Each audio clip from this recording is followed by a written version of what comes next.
One person got an exception to the rule. Elvis's famous abode, Graceland, is a must-visit destination for any tourist passing through Memphis. As many as 500,000 people stop by Graceland each year. Graceland stands as a shrine to Elvis Presley, its white columns and iron gates drawing millions of visitors each year. But behind the velvet ropes and guided tours, whispers tell of something hidden beneath the mansion, a secret network of tunnels carved into the Memphis earth.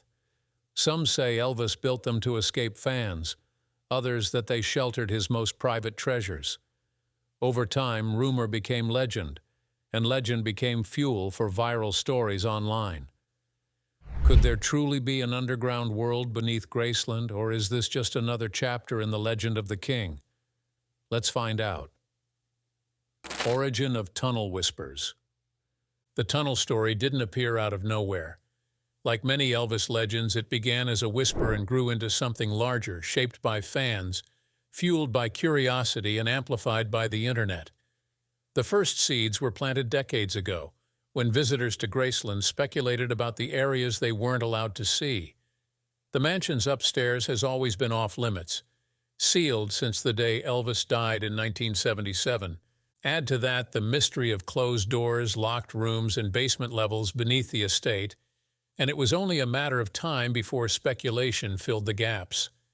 By the 1980s, as Elvis conspiracy theories exploded, claims that he had faked his death, that he was spotted pumping gas in Michigan, that he'd slipped away into seclusion, the tunnel theory fit neatly into the growing mythos. If Elvis wanted to vanish, why not through a hidden passage under his own home? Fan magazines occasionally hinted at underground secrets, though rarely with any detail. But the idea lingered, and as Graceland became the second most visited private home in America, whispers about what lay beneath it grew louder. The internet gave the rumor a second life. On message boards and fan forums, stories popped up of workers stumbling upon bricked-up entrances or sealed stairwells leading nowhere. Former staff were cited, often anonymously, as saying Elvis had secret escape routes designed to let him slip away unseen whenever crowds gathered at the gates. None of these claims came with photographs or blueprints, but that didn't stop the fascination. Part of why the tunnel story feels so plausible to many is because it matches what people know about Elvis himself. He was a man both adored and trapped by fame. By the mid-1960s, crowds outside Graceland had grown so persistent that he sometimes needed the police just to leave his driveway. Elvis valued privacy fiercely, retreating into the upstairs rooms where no one but family and closest friends were allowed. Different theories regarding the tunnel. To fans, the idea that he might have built a hidden network to escape or to entertain guests away from prying eyes doesn't sound like wild fiction. It sounds like something he might have done. So the rumor survived. It grew each time Graceland announced new discoveries from the archives, each time a worker or relative shared a half-remembered anecdote, each time a fan stared at a closed-off stairwell on a tour and wondered what was behind it. Over time, maybe Elvis had tunnels transformed into Elvis definitely had tunnels, at least in the imaginations of those eager to believe. And that is where the legend stands. Half-whisper, half-viral spectacle, impossible to pin down, yet impossible to kill. If you ask 10 different fans what exactly lies beneath Graceland, you'll get 10 different answers. That's the beauty and the danger of a good legend. It bends and shifts depending on who's telling it, taking on a life of its own. In the case of Elvis Presley's supposed tunnel system, the rumors have sprawled into a catalog of secret chambers, escape routes, and underground mysteries that would rival any Hollywood script. Some of the earliest whispers painted the tunnels as purely practical. Elvis, after all, was hounded by crowds whenever he tried to step outside the mansion gates. In this version, the tunnels were built as discreet passageways, allowing him to move around the property unseen. Fans imagined hidden doors behind bookcases, trapdoors under rugs, and narrow passageways leading to nearby buildings. According to certain stories, one tunnel even stretched all the way to the adjacent church property, giving Elvis a quick exit when things grew overwhelming at Graceland. Other variations leaned into the romantic. They claimed Elvis used the tunnels as private sanctuaries, places to retreat with close friends or special guests. These tales often describe hidden rooms furnished in Elvis's flamboyant style: plush couches, colored lights, music systems, and stocked bars, all tucked away underground where no one could intrude. A few even suggest he used these secret chambers to entertain Hollywood stars or musicians who visited him in Memphis, far from the flashing cameras. Then there are the more extravagant versions. In these accounts, the tunnels weren't just escape routes, they were treasure vaults. Fans speak of Elvis hiding away priceless memorabilia: custom suits, handwritten lyrics, rare recordings, even jewelry and firearms.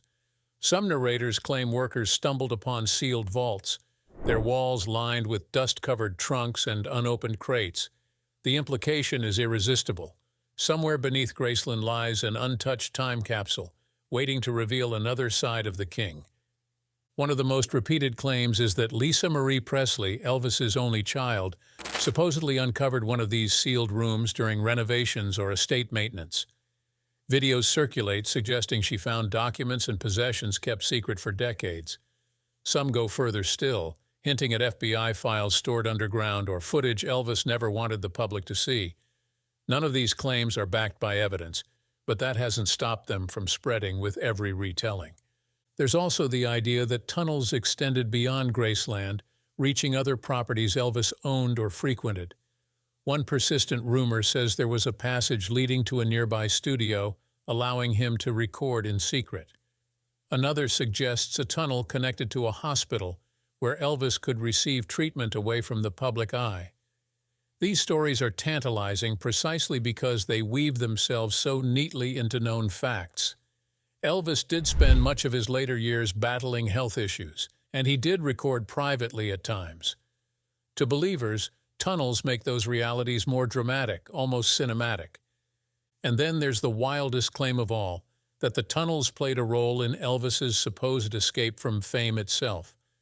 In conspiracy circles, it's said the tunnels weren't just hiding places but actual escape routes, leading him away from Graceland on the night he died. According to this theory, Elvis slipped into the underground network, vanished into Memphis, and disappeared from public life forever. It's the kind of speculation that ties neatly into the larger myth that Elvis faked his death in 1977, a belief that refuses to die even decades later. The tunnel myth is flexible, adaptable. It can be practical, fanciful, romantic, or conspiratorial, depending on who's spinning it, and part of its endurance lies in its plausibility. Elvis did remodel his home extensively. He did value privacy more than almost anything else. He did surround himself with mystery, with closed doors and rooms the public would never see. When you add all of that together, it's easy for fans to imagine that he might have gone one step further, carving out secret passageways below his famous home. And so the tunnel rumor has grown from hushed whispers to sprawling legend, a story that continues to evolve with every new retelling. Whether as escape routes, private lounges, treasure vaults, or escape hatches from fame itself, the tunnels have become one of the most enduring and imaginative chapters in the mythology of Elvis Presley, Elvis's love for privacy.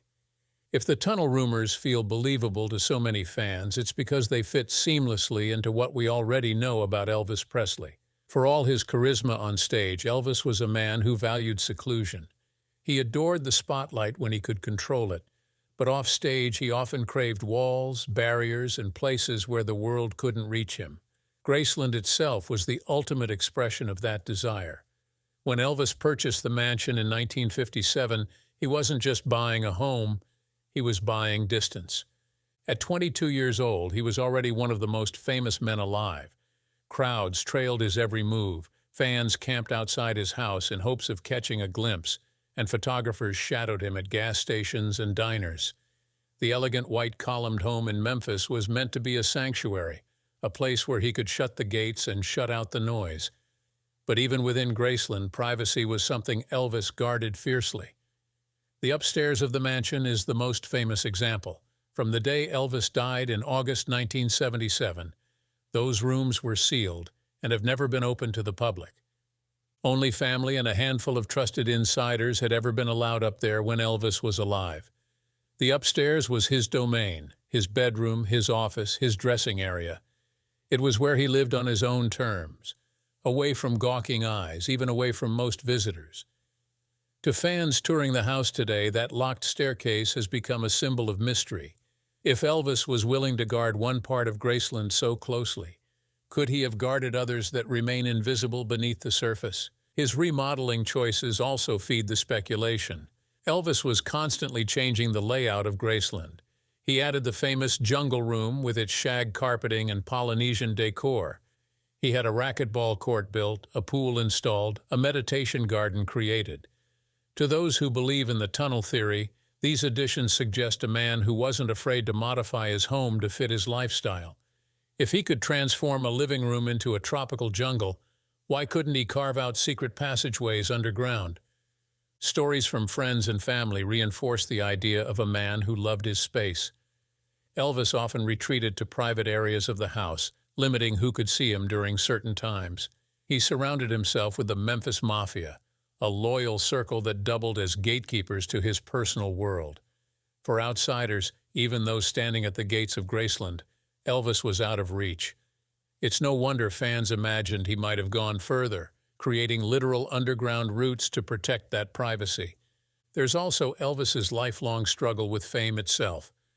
At first, he embraced it, signing autographs, meeting fans at the gate, playing to screaming audiences.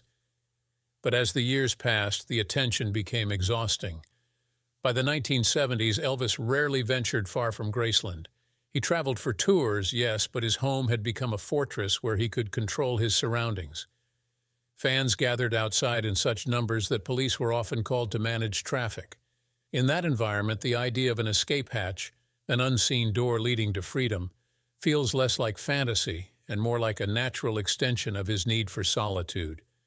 Of course, there is no verified evidence that tunnels ever existed, but the psychology behind the rumor makes sense. Elvis wanted control, privacy, and spaces hidden from the public.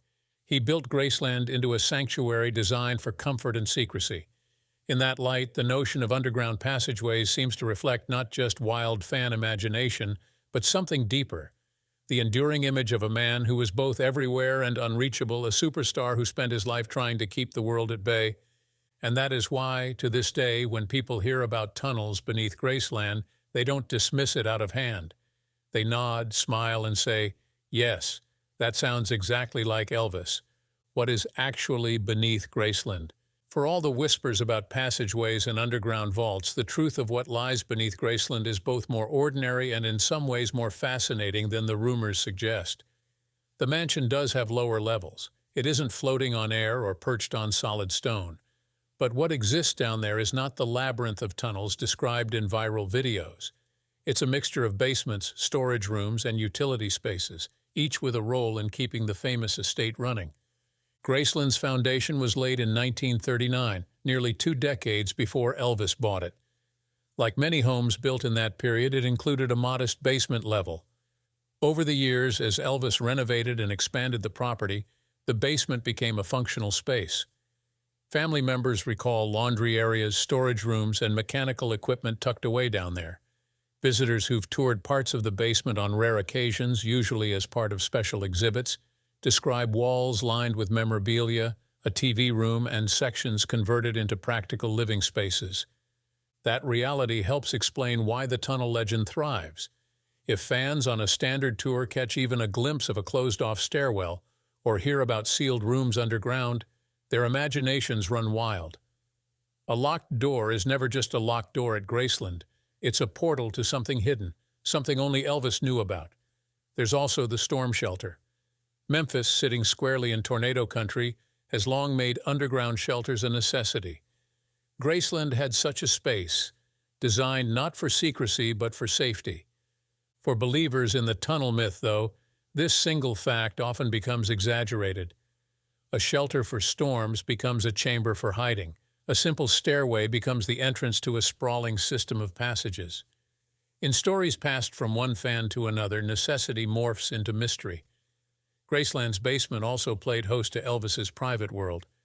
He loved to gather friends in the downstairs TV room, famously outfitted with 3 televisions side by side so he could watch multiple programs at once. There was a pool table, a bar, and plenty of plush seating. In many ways, This underground hangout space was exactly the kind of private retreat the tunnel legends describe, only it wasn't hidden. It was simply part of Elvis's home, tucked beneath the mansion, accessible to those invited into his inner circle. When fans hear about these spaces, though, details blur. Over time, Elvis had a basement hangout evolve to Elvis had secret underground rooms. And when the estate itself confirms the existence of sealed-off storage areas, rooms filled with archives, costumes, and belongings kept from public view, the leap to hidden vaults feels almost natural. In truth, the real underground treasure trove at Graceland